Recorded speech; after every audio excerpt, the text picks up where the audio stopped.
ఇంకా నాకు రాలేదు సార్. ఇంటికనే సరిగా అన్నం తినమని హాస్టల్కి వేస్తే హాస్టల్ కూడా సరిగా పెట్టారు చూడండి సార్. అసలు ఏం చదువుకు చెప్పండి సార్.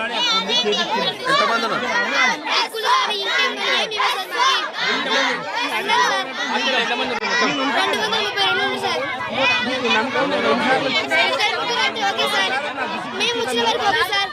ఇప్పుడే కాదు సార్, ఆమె ఎప్పుడైతే వచ్చిందో అప్పటి నుంచి ఇదే సార్. మా అక్క వాళ్ళు కూడా ఉంది సార్. వాళ్ళు ఇట్లా పెట్టండి సార్, వాళ్ళకి ధైర్యం లేక చెప్పలేదు. మేము ఆగలేము సార్. మేము తినట్టుందే మాకు నెక్స్ట్ వాళ్ళు తినాలి కదా.